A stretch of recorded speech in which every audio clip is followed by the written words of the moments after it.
Yes. Zoom likes to tell you now. I don't know. That's a whole thing. It's very strange, isn't it? But here we go. We are recording, which is great. That means that I'll post this tomorrow and you'll get all the things. I like using good evening, and when questioned, I tell them I like the better things in life because I'm not a morning person. Cool. You can make it, you know what? It's your day. So you can say good evening in the morning, and that's you living your best life. Look at Gibbs doing the phone big time. Yes. Look, Oh, hey, Micah. Great to see you. Micah with the good backdrops. What's up, Tim? Ann Kramer looks fabulous today. What a good business casual vibe happening in that square. I need to take pointers. I struggle with business casual sometimes. Hi, Sandy. Great to see you. Books in the back. We know we got smart people when they got books behind them. It's a good flex. We so got Siobhan, yes. what does it mean that I have concrete walls behind me? Yeah. Well, you know what, David? I'll redeem you. You've got concrete walls, but you also have illustrations from your children. Maybe they're hieroglyphics. It shows that you're a good dad and that, you care about the art that your kids make. Or maybe it's the only thing I'm capable of reading, like third grade lettering. You know what? That's a great way to start our day where we ask for, VO advice from David Goldberg. He's like, Who's I concerned he don't can't really even read a script? Oh boy. Okay, everyone. It's great to see you again. We got Dina, my coffee bestie forever. What is up, Dina? How's it going? We got John. John and Dina have actually matching walls. They got that burgundy vibes. They really do. And I love burgundy. I love a good dramatic color basement. David, Dina says that your walls scream basement. Okay, I promise we're There gonna is no hiding it at all. I mean, welcome to my. I prefer to call it dungeon, but Zoom tells all. We got Dungeons and Dragons fans up in here. Then you're in the right place. Okay. Prison. Yeah, there you go. Beautiful. Hi, my friends. It's great to see you again. Welcome, welcome. If this is your first time here at our Ask Me Anything session, we're so pleased to have you.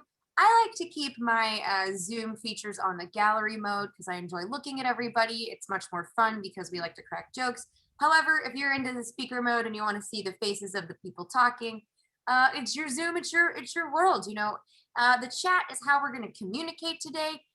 So drop all your good jokes, your hot takes, and your questions in the chat, and that's where we live. I can't unmute everyone because the Zoom chaos, it's not helpful for anyone. Not that I don't love your beautiful voices, and I do wish we were hanging out in person, but someday. And also, this is how we're doing. This is how we do now. Like, this is like the world. I think we're gonna keep living in it, and hybrid is the way forward. So this is what's up. Okay, great. So today we've got it's your faves, it's your besties, Siobhan and David. What we're doing, my name is Siobhan, just so you know. Woo! I am the social media manager, community relations organizer here at Edge.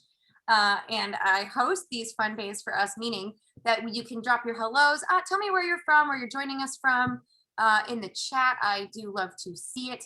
And any questions at all you have regarding all things VO, some pressing stuff you're curious, thinking about, you can drop it in the chat and I will bring it on over to our Chief Edge Officer, David Goldberg. David Goldberg, how are you doing today? very well, thank you. Hey, everyone.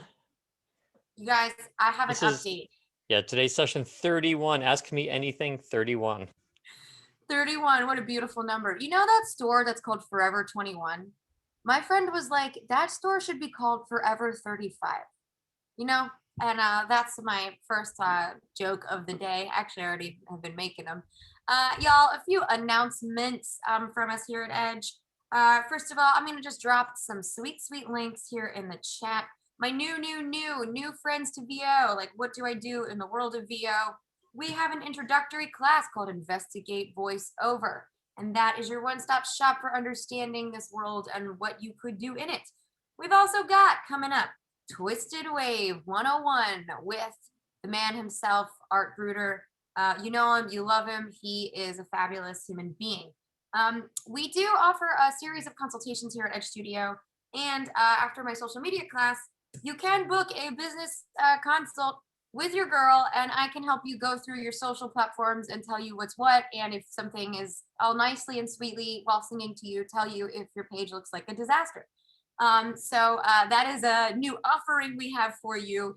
And additionally, you can use, if you haven't coached in any capacity with us before, we've got a $25 off code for you to join us. And you can book a session with any coach here at Edge at this link, or with David Goldberg at David's specific link. So those are my fun things for you. Oh, also, people ask a lot about our resources. Here's the link to our free resource center. We've got a lot of offerings for you at this link right here. You have to create a login here with us at Edge. If that scares you, I promise you'll be okay. It's fun, it's easy, you're good to go. Welcome everybody who just dropped in. I'm so happy to see you. We got more people with books. We got friends I haven't seen in a while. What's up, Jorge? Great to see you. Hi, Bob. Hi, Guy. What is up? Okay, Cleon. Hello, darling. Welcome, welcome. All right, let's do this. Okay, so yes, we got Michigan. And yes, Cleon joins us from Jamaica, y'all. And I'm really down for the reunion to happen there. So party at your house. I'm gonna see you then. Okay, so let's begin. Does anybody have anything pressing or something they want to talk about regarding the world of voiceover? Yes, Jorge is up in here. Okay, so an artist coaches trains, and then makes their demos. So David, yeah, what is the biggest mistake that you see voice actors make after they make their demo? Wow, the biggest mistake. That's hard to figure out on the fly. Let me think, because it could fall into so many different categories. You know what I'll do? I'm going to expand your question, which is a really interesting question, and answer it in a bunch of different um, categories, I guess I'd call it. So there's the marketing category would be a big one, and the professionalism is one. Home studio would be one, and I think vocal performance would be one. So one may I say big ass mistake in each of those categories. In home studio, it's simply not having good quality. It's pointless to audition with poor quality. So if you are even unsure that your quality is industry standard, then do something, work with one of our engineers, or do something to make sure you have home studio, rather your home studio is industry quality, because no one will hire you if you don't have that. In terms of marketing, I think the biggest mistake voice actors make would be not understanding what is right for them, and therefore they don't market correctly. In other words, you might be better suited to narrations, but you market after commercials. Or you may be better suited to cold calling, but you only rely on online casting sites. So it's understanding your strengths, your weaknesses, where I guess your professional strengths and weaknesses, and your vocal strengths and weaknesses, and putting together a marketing plan. So I guess I could summarize it and say not having a marketing plan that is tailored to you would be the biggest mistake there. In terms of performance, it's easy. That's a no-brainer. Just poor performance. And that is the vast majority of auditions that we get. I've said this many times in my career, and I will say it again. It's actually helpful to us that so many voice actors are not trained and provide poor quality, because when we are faced with 100 auditions, 80 or 90 of them sometimes are just the quality is so low, the vocal performance is so poor, that we can decide within 1 second of that audition that that person is not going to be hired. So we can get rid of 90 auditions like that, like, in a heartbeat. Saves us a lot of time. That said, you really should have good performance. So make sure you can decipher what the client needs and give them exactly what it is that they need. In terms of professionalism, which was the fourth category I quickly came up with, it's simply not being professional.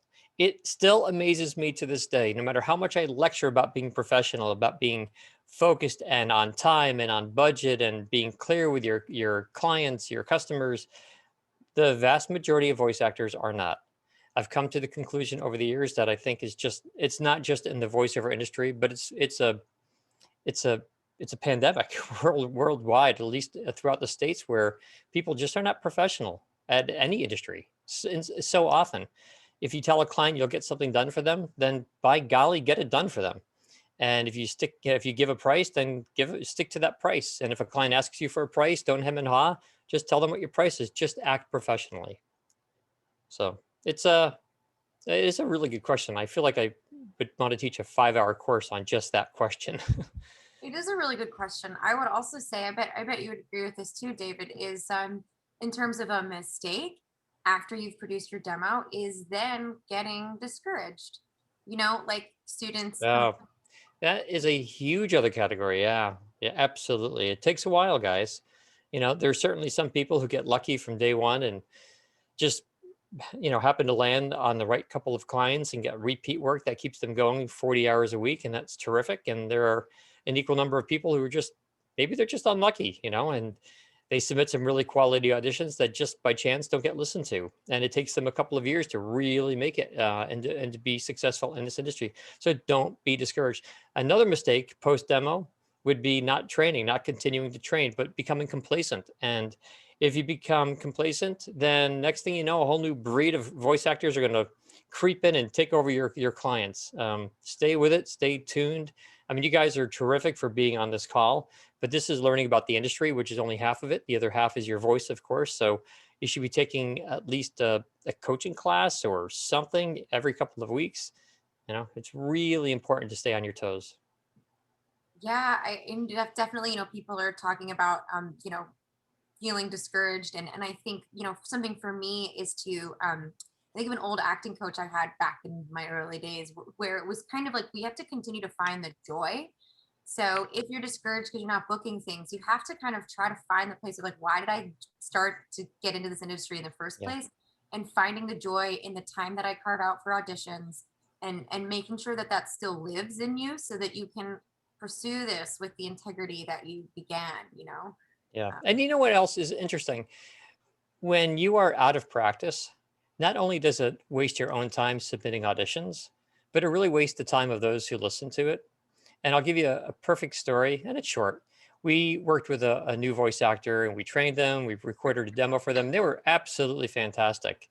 And a couple of months later, 2, 3 months later, we had a production job come in that was just right for their voice. And we hired them for this particular script. We told the client that while the voice actor doesn't have much experience, we've worked with them personally. It had been a few months, but they were really fantastic and right for the job. And the voice actor came in and had completely gone green. They hadn't practiced for those 2 or 3 months, and they could not get through the script. And we looked foolish in front of our client. And that was a waste of time for our client, for us. It almost cost us the client time wasted for the voice actor. Yeah, stay on top of things. mm, mm. Okay, so now we're shifting to Anne. Can I start auditioning before I make a demo? I've Yeah, you can done, audition before you have any training. I mean, if you're not trained, as I just said, you probably won't get work. And if you don't have a demo, you may get some work without question, but it's much less likely because it's pretty common that a client will listen to your demo right before hiring you. In other words, they'll hear your audition and they'll say, oh, they sound really good. They sound appropriate. Let's take a listen to their demo and understand their range or their consistency. Did they get lucky perhaps on one audition? Let's listen. Let's look at their demonstration recording, their demo, and see. And if you don't have that demo, that is it makes you appear questionable. Like, why wouldn't you have a demo? Like, is this it's like screaming you have no experience, which is not the way to build a relationship with a new client. so she's done over 100 of voiceover projects in Des Moines, but getting it all through a local studio. Awesome, and that's fabulous. And so now she's saying, I've built a home studio. So what do I do next? Yeah, well, congrats on the 100+ jobs. That's great. Couple things. I'm going to sell myself on this one. I would have a consultation with me on that. And in that session, I would love to hear some of the work you've done, understand your range, figure out where your strengths and weaknesses are, take a very quick understanding of the 100+ recordings that you've done.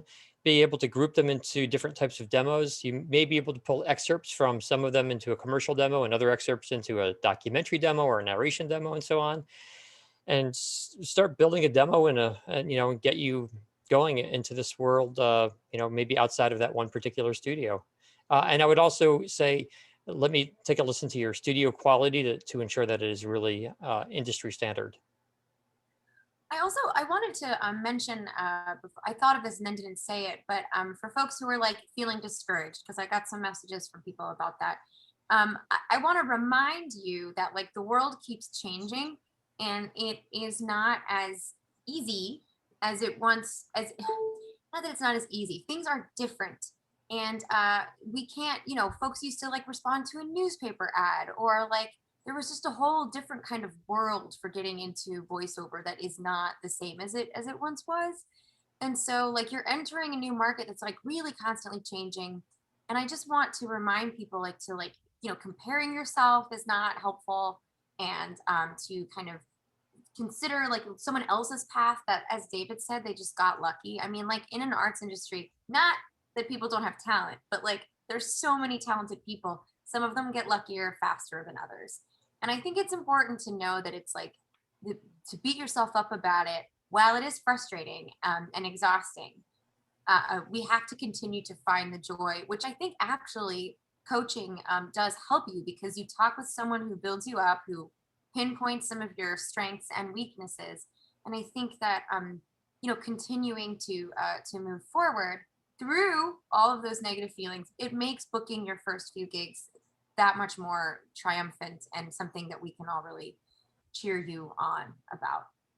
I had a student who took the social media class who has now been like posting a bunch of things on socials, and he said, I was afraid to post because I haven't booked anything yet.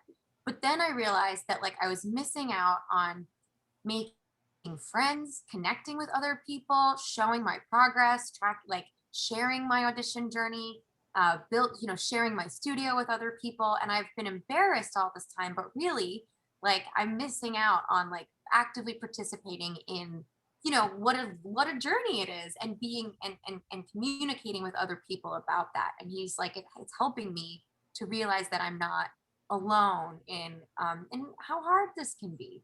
And we know it's hard, but there's also a lot of joy to be found in it. So I just want to like remind people of that's there for you in the world. Okay, here we go. So we got a little bit of an equipment thing, and what I'll my preamble to this is, we can't specifically get into the ins and outs of what's good for your personal home studio. But David, I have a question. Condenser mic versus dynamic mic, podcast mic. What would you advise in terms of getting a microphone? Yeah. So the three different mics you mentioned, I would sort of put into two different categories. Almost every microphone falls into a central type, whether it's a USB style microphone, one of the older style microphones, which has a USB plug, or I'm sorry, I meant to say XLR, one of the older style mics, versus USB mics. I think the USB mics these days are dynamite. They're unbelievably inexpensive. I think the value is tremendous on them. If I was getting into voiceover, I would purchase a USB microphone, a good one, but it might only cost $200 or so. And I would spend more focus, as a side note, more focus on tuning your room, because a pretty low quality microphone will sound pretty darn good in a well well acoustically treated room. But back to the microphone types, if you are considering a XLR style microphone and you're wondering, well, do you get a dynamic microphone or a ribbon microphone or a condenser? Definitely go condenser. Absolutely go condenser microphone. They have they are electrically powered. They respond more quickly to voice transients. They just sound way, way better. Dynamic mics have their place in the world. They're great for guitar amps and some drums and things, but that's not your voice. So stick with a condenser. And other thing I would mention is the pickup pattern of the microphone. Typically, you want to go with a directional microphone. That is a microphone that picks up for the most part, what's ahead of the microphone being you, rather than sounds that are behind the microphone or on top or to the side. You want to sort of just capture your voice and nothing else in the room where you're standing. I wanted to say some. Oh, the podcast. Podcast microphones. There are all different types. Some podcast microphones are in a. They're not in directional mode, but they are in omnidirectional mode, which means they pick up all around the microphone, and that's great if you have 5 people sitting around a single microphone. But that's not your situation in your home studio, right? So again, I would not go with the I would not go with the podcast microphone unless it is made for a single speaker. David, how do you find the people responsible for hiring voice actors? I hear a lot of bad work on the air or online and know that I could be helpful if I knew how to find those that make those decisions. Yeah, well, I mean, I think this happens everywhere, right? Sometimes the decision makers are not making the right decision. Maybe they are just ignorant, they're being thrown into something that they have no experience in, so it's unfamiliar territory for them. They don't know what to listen for. Sometimes it's budgetary. Sometimes companies try to use someone who works at the company to save a couple of dollars. But it doesn't only happen in the casting side of voiceover. It happens in the script writing side. I'm sure many of you who are on this call are working professionally. I know many of you are, and you've had well written scripts, and you've also come across poorly written scripts. And sometimes it happens in the writing of the script. Sometimes it happens in the production of the video. Any of the production elements can be done well or, pretty crappily. And yeah, it happens for all different reasons. One thing that we've done over the years, we've had a couple of clients that we really wanted to work with, and we've heard their voiceovers that they have, and they've been very poor quality. And we actually did it before and after for them. So we took 10 seconds of something that was airing for a company, and we re-recorded it, which took us 5 minutes. Put some music in the background, which took about 30 seconds, and sent them the before and after with a well-crafted note saying, this is the kind of the difference that we can make in it. They were shocked to hear the difference. I think that they had not realized how poor it sounds. But it's just like when you call a company sometimes and you hear their telephony recording, and you can tell whoever's saying for the front office, press one, for our hours, press two, and you can tell, well, that person's definitely not professional, and they don't sound good. Well, the companies, maybe they're doing it for ease or to save money or some other reason. So it happens. Yeah, and this is a conversation we've had before here at the AMA, is like how to approach some of these companies to offer your services, and this is a thing that voice actors do. Um, Pitching clients is a big part of the labor, and offering your services as like, hey, I love this company, I love what you do. I'd love to contribute to to your branding with my voice talent, and that's a thing that some people find to be extremely uncomfortable, but other people really just get in the groove and just get that pitch deck going. And David, we've talked about how to approach companies with your talents as well. Mhm. Yes.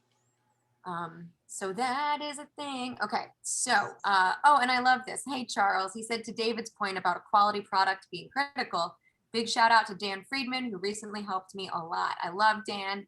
And yeah, Dan is a great home studio expert, and we'll do a consultation with you through us here at Edge to just talk about what you got and how to make it great.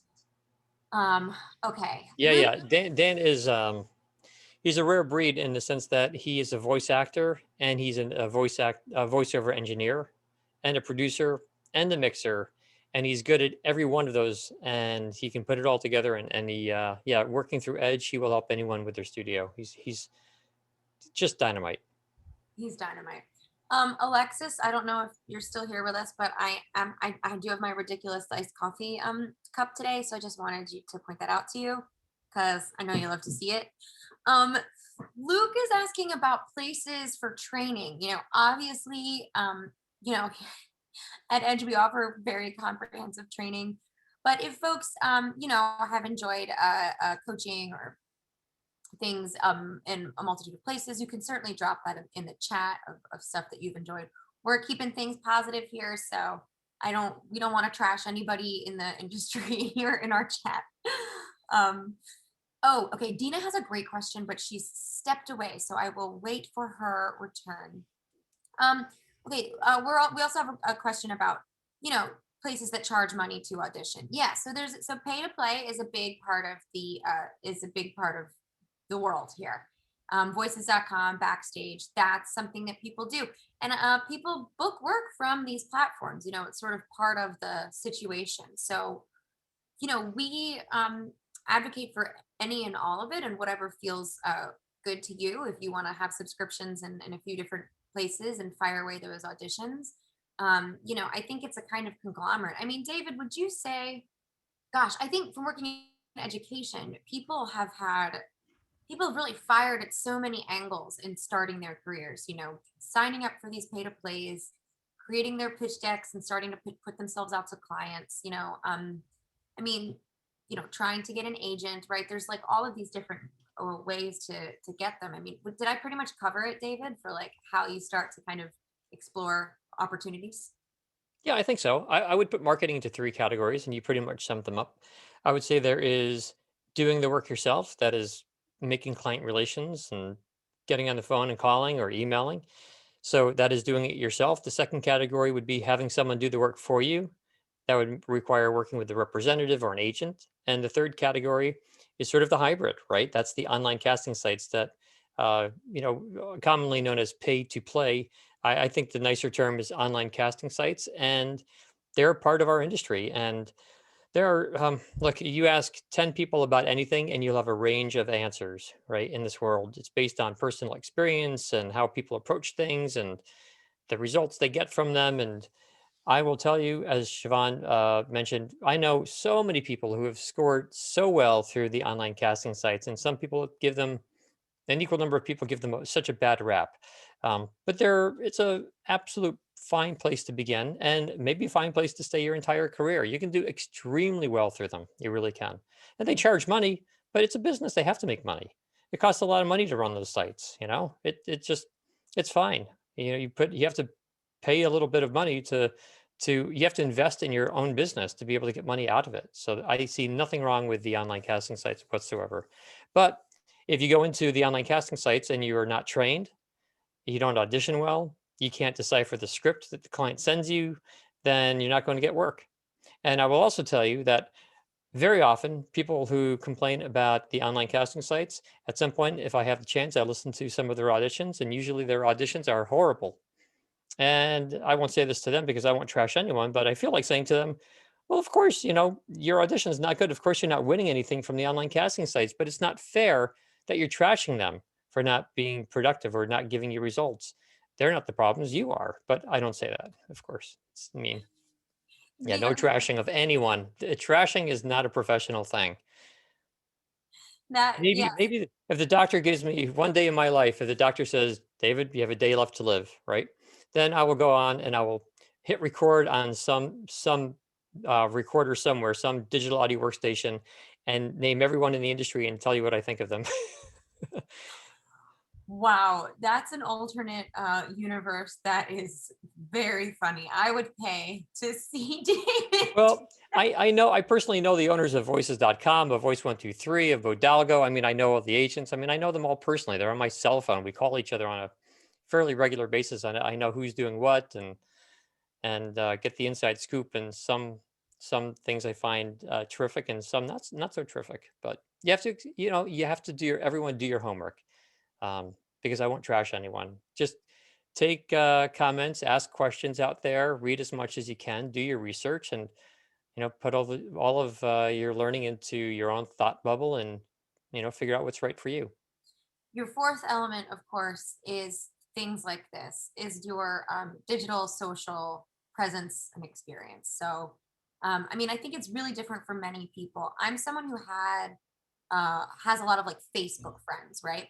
So when I started branching out into Instagram and Twitter and things like that, I was able to kind of convert people over to those platforms and have those kind of be ample places for me to communicate with others.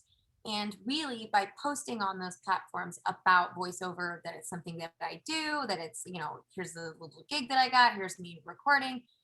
it has allowed me to book other things because weirdly people need voiceover for like this ASMR project or this short animated film, or just things started popping up because they were like, we know that you do it and we'd rather just get someone we know who's cool than like start an audition process, again, that's like a whole journey. But I definitely recommend, if you've got a Facebook profile and you are and you're like trying to figure out the world of social media, it's a great place to tell people on your Facebook profile, I have an Instagram, I have these things, and start to build out your community there, and then find voice actors and friend them and communicate with them on these platforms. Because then you'll have a community space to support each other, like this one is, and talk and grow in that way as well. So I think that's another important component of part of our marketing experience, which is great. It brings me back to Dina's question. You slipped away, and I made sure not to answer it while you were dealing with your electrician. I got you. I got you. So this is a fabulous question, David. Are prospective agents slash managers looking at our social media presence slash content and the number of followers? Maybe. I'm not an agent, so I don't know for sure, but I would bet any amount of money that some agents do a lot of due diligence and really try to understand the voice actors who they bring on, understand if you're posting professionally. I certainly would if I was an agent, right? Because I wouldn't want to bring on anyone into my agency that posts negatively about other people or who has lots of thumbs down, unprofessional remarks and low quality ratings and 1 stars. I wouldn't want anyone like that. But I'm sure there are agents out there who take anyone without doing their due diligence. So I'm sure that it ranges. I would agree. I would say one thing for sure, if any folks are coming from the kind of like, um, you know, acting world where agents are and booking and casting directors are looking at your Instagram to see how many thousands of followers you have, because that'll help their brand. I would say that that's less happening in the world of VO because you are not the face of the brand. Um, so that is a positive thing. However, it is likely that they are looking at it at your overall package. So having it is really important so that you look alive and well and functioning in the world. Even if it's not like you're obsessively posting, but that you have it because you're part of the modern world of marketing, and that it shows that you're a person who's conscientious of that and doing your labor. And additionally, as David said, that it is professional. I can tell you that after one of our events we've had where people exchanged handles, I saw one of the participants in the handle exchange. I was following her Instagram, and she had a video where she was like totally shaking her booty, like in my face. And I'm like, you know what? You do you. That's awesome in your world, but don't share that with a whole group of voice actors. And then that's what I'm seeing on like on a feed that's where you're professional. You have to keep it to some degree. And if you're like lots of cussing, lots of drinking, that kind of stuff is just really something to think about.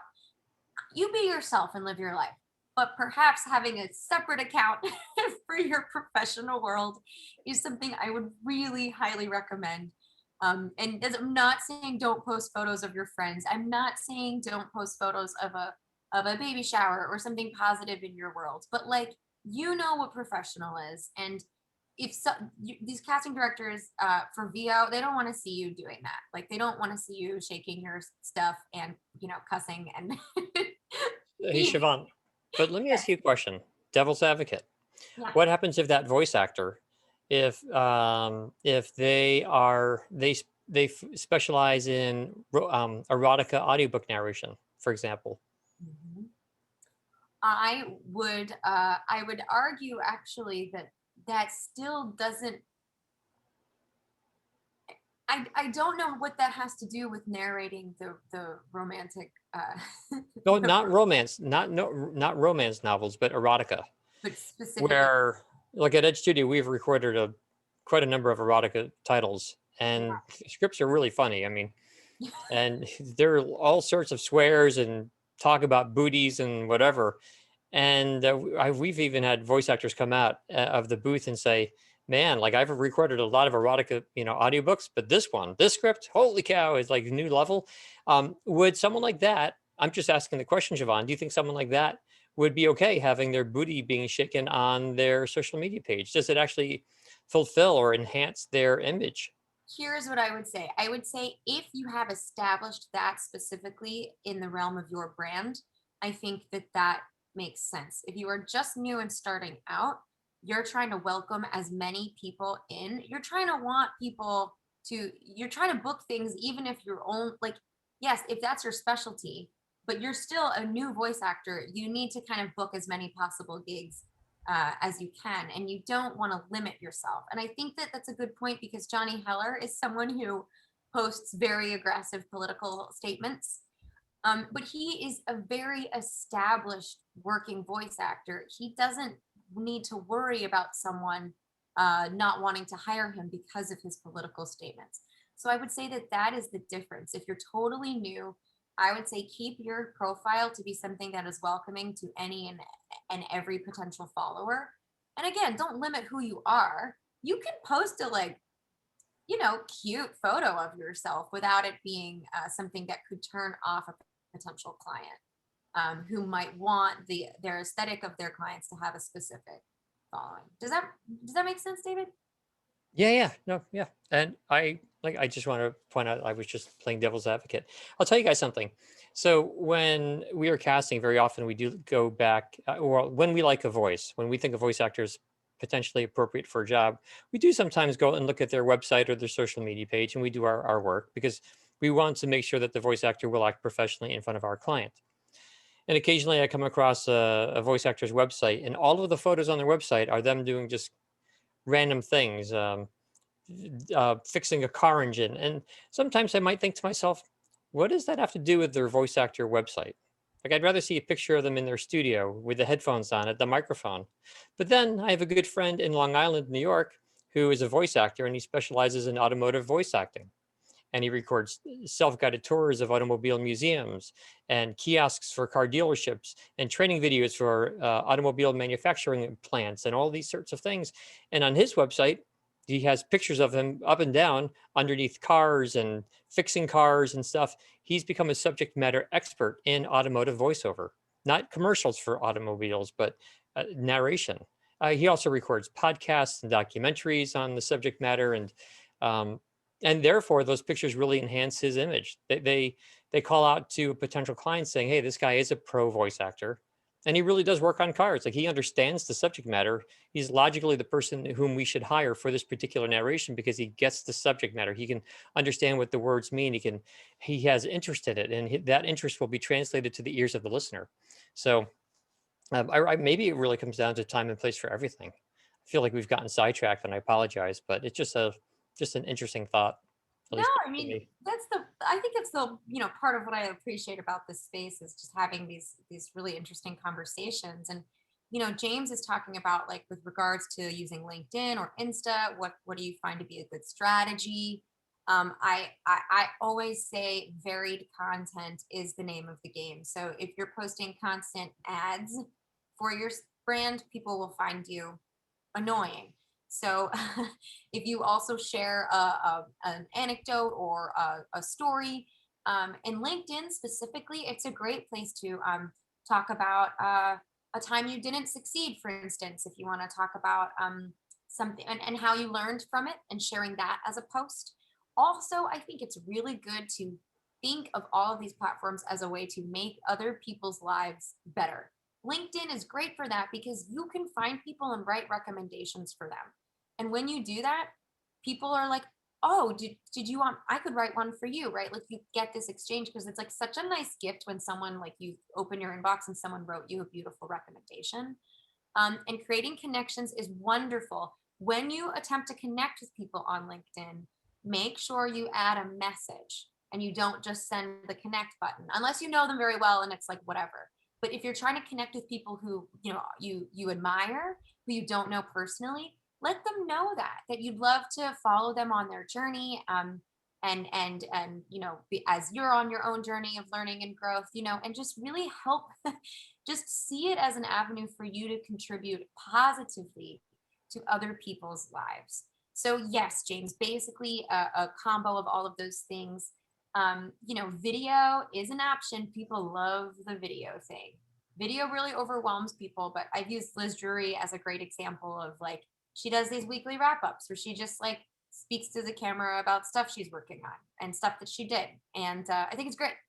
And I think, you don't have to be, you don't have to have high production. You don't have to be overwhelming to any, you don't need to feel overwhelmed by any of these elements. But I think if you start to implement some of them, you'll find that it's an enjoyable experience that people respond to.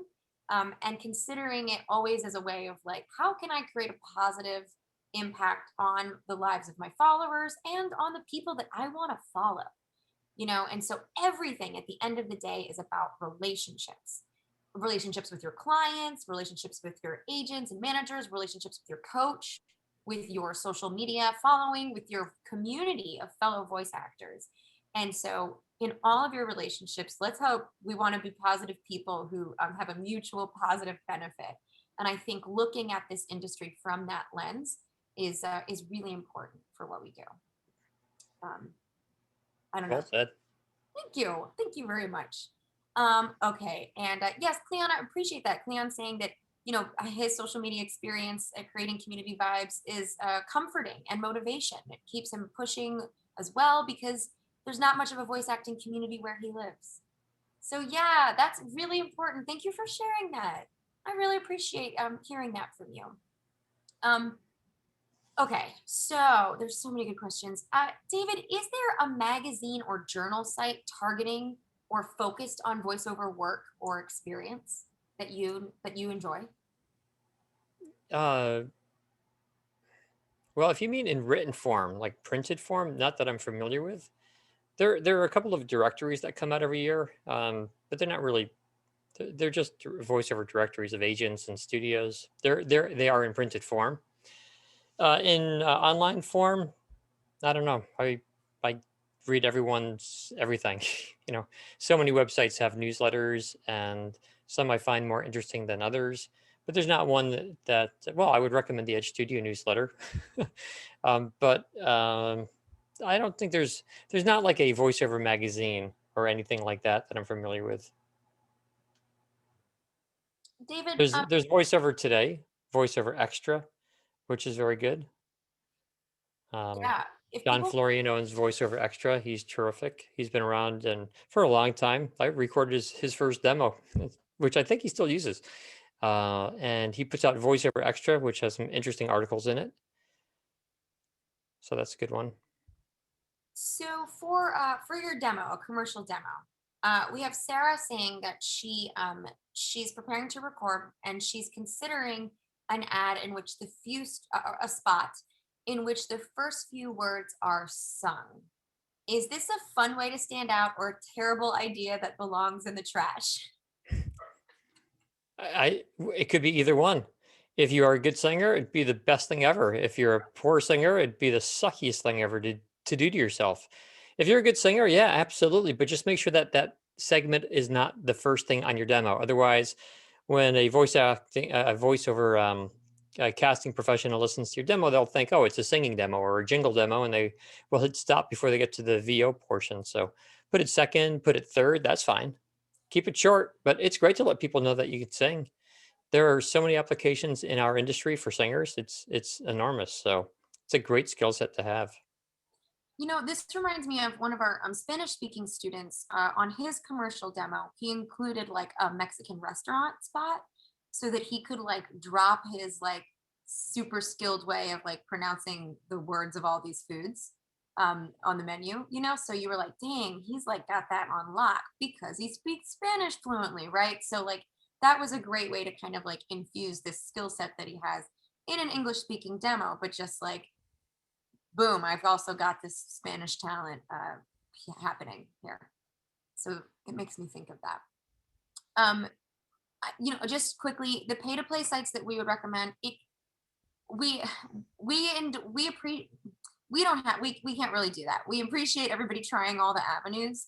And people have had different successes with different ones, you know. So unfortunately, it's tough for us to kind of give a resounding endorsement like this is the one that you'll book work on because you know we just don't know. But I certainly embrace like you experimenting, seeing how you feel about one versus the other. If you can afford to sign up for two and balance what your experience of those is, I think that that would be a good way. David, this is one common question. Is it more helpful to have an agent? And is being a SAG AFTRA member an advantage or not to start out new? It depends. Guys, there are so many variables in this industry. There's never one right way. There's never one right answer. If you are looking for the type of work that Asians typically get, which tend to be more regional and national commercial, then an agent may be a terrific thing for you. But if you're not good at auditioning like that, or if you're looking for narration work, then maybe an agent's not the right thing for you. Same thing with joining the union or not.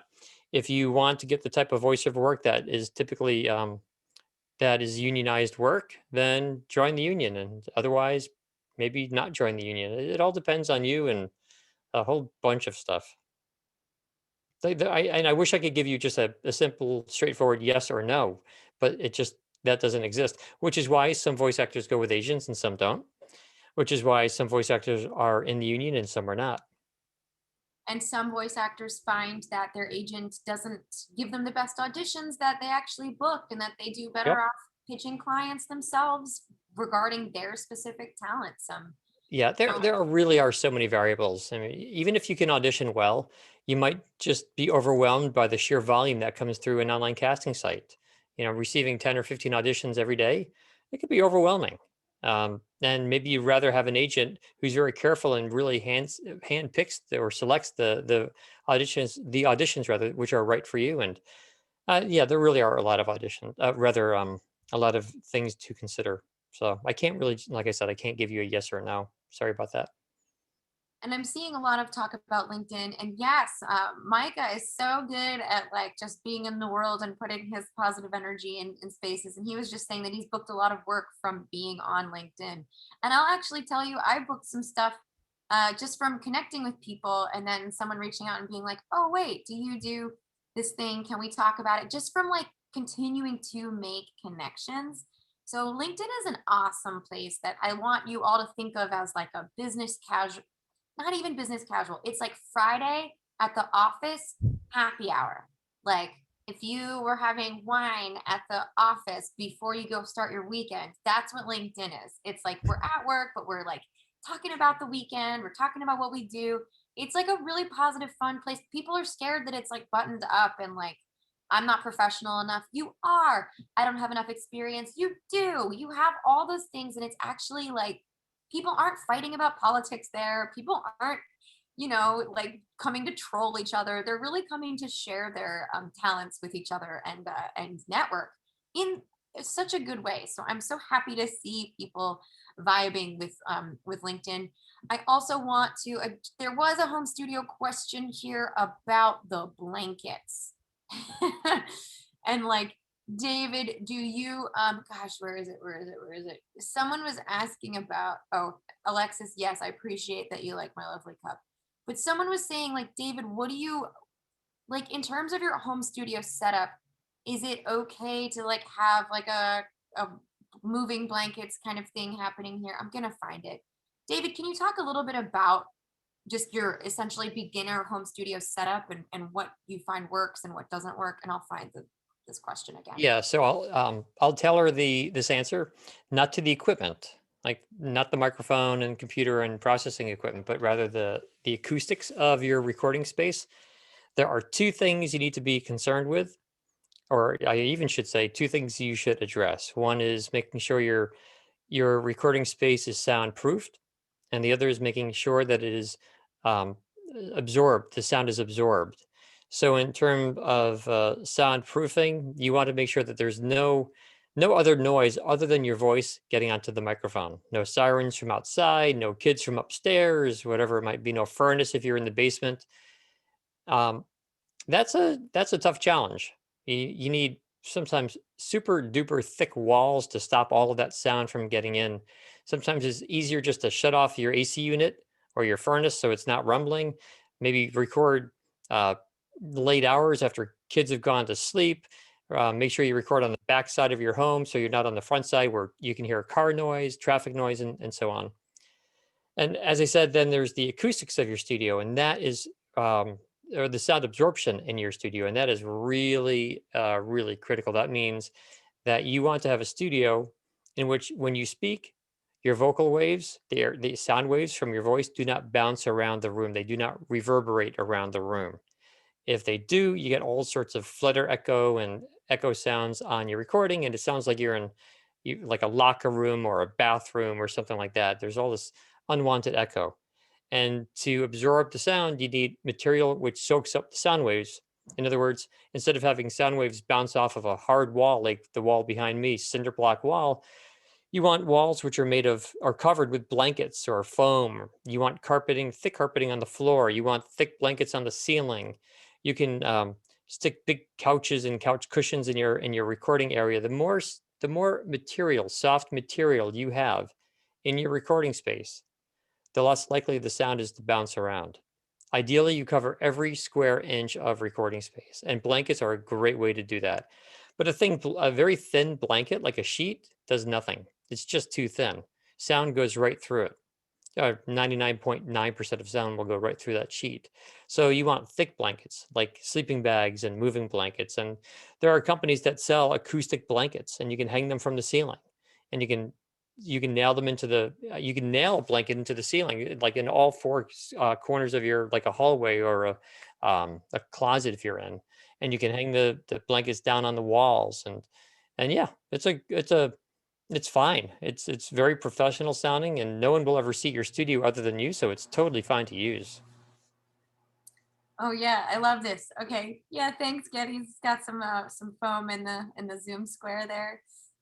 David, on the subject again of demos and commercial spots, Jorge, I hope it was helpful for you to maybe consider, a spot that has some Spanish in it, like the kind of restaurant option, depending on what kind of work, if you want, what you want to do, if you want to specialize. I mean, certainly voice actors move to having a Spanish demo in addition to the English one, but if you're just kind of starting out, figure out what you want to do. But I recommend our students' idea, honestly, in terms of like, I can do both of these things before you move on to getting your Spanish demo as you start to do more specialty work. But it's going to depend on where you want to pinpoint your expertise in this moment. David, for as we talked about singing in your commercial demo, which we said, if you're good, that's good. What about character voices in a commercial demo?